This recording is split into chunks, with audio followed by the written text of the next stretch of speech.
Recipe சிம்பிளா தான் இருக்கு. பட் டேஸ்ட் அல்டிமேட்டா இருக்கும். நம்ம இன்னைக்கு கும்பகோணம் தக்காளி சட்னி எப்படி செய்றது தான் பார்க்க போறோம். இட்லி, தோசை, ரொட்டி, சப்பாத்தி, பரோட்டா ஏன் ஒயிட் ரைஸ் கூட காம்பினேஷன் கூட பெர்ஃபெக்ட்டா இருக்கும். ஈஸியான மெத்தட் இருக்கு. சும்மா 5 நிமிஷத்துல நம்ம இந்த தக்காளி சட்னி ரெடி பண்ணிடலாம். முதல்ல ஒரு பாத்திரத்திலே இது நல்லெண்ணெய். இந்த தக்காளி சட்னிக்கு நல்லெண்ணெய் சூப்பரா இருக்கும். லைட்டா சூடானதுக்கப்புறம் 1 ஸ்பூன் சீரகம். இது 10லேருந்து 12 பூண்டு தோல் பிரித்து போடுங்க. கொஞ்சமாக கருவேப்பிலை. நம்ம பூண்டு கலர் லைட்டாக சேஞ்ச் ஆகணும். ரெட்டிஷ் கலர் வந்த வரைக்கும் ஃப்ரை பண்ணிடலாம். நம்ம பூண்டில் பச்சை வாசனை போகிற வரைக்கும் இந்த மாதிரி ஃப்ரை பண்ணிவிட்டு இப்போது தக்காளி ஆட் பண்ணிடலாம். தக்காளி 1/2 கிலோ இருக்குது. நல்லா வாஷ் பண்ணி இந்த மாதிரி கட் பண்ணி ரெடியாக வச்சுட்டேன். இந்த தக்காளியில் நான் விதை எடுத்து யூஸ் பண்ணியிருக்கேன். எல்லாம் விதை எடுத்துட்டு நம்ம இன்றைக்கி குக் பண்ணுறோம்.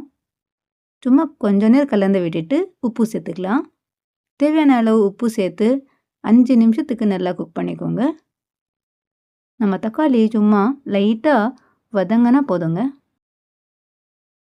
கூடவே கொஞ்சமாக புளி நல்லா வாஷ் பண்ணி சேர்த்துக்கோங்க. புளி சேர்த்துட்டு 1 ஸ்பூன் வெல்லம் சேர்த்துக்கலாம்.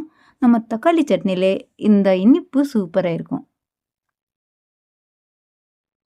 பாருங்க, நல்லா 5 நிமிஷம் குக் பண்ணால் போதுங்க.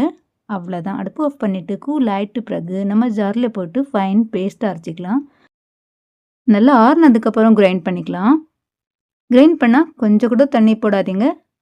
பாருங்கள், நான் ஜாரில் போட்டு இந்த மாதிரி ஃபைன் பேஸ்ட்டாக அரைச்சிட்டேன். இப்போது வாங்க நம்ம தக்காளி சட்னி தாளிக்கலாம். முதல்ல நல்லெண்ணெய்.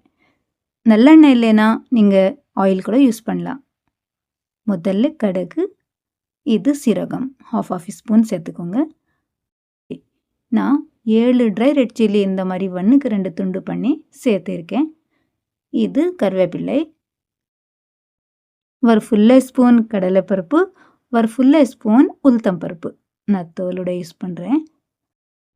அடுப்பு லோ ஃப்ளேம் வச்சு நல்லா ஃப்ரை பண்ணிக்கலாம். நம்ம பருப்பில் அந்த வாசனம் சூப்பராக வரணும். அந்த வரைக்கும் ஃப்ரை பண்ணிக்கோங்க. பாருங்கள், அவ்வளோதாங்க. அடுப்பு ஆஃப் பண்ணிவிட்டு நம்ம தக்காளி சட்னிலே சேர்த்துக்கலாம். இந்த டைம் நம்ம கிச்சன்லே சூப்பராக வாசனை வந்து இருக்குது. நல்லா கலந்து விட்டுட்டு சர்வ் பண்ணலாம். இந்த தக்காளி சட்னி நான் இன்றைக்கி தோசையோட சர்வ் பண்ணுறேன். பாருங்கள், கலர் கூட சூப்பராக வந்துருக்கு.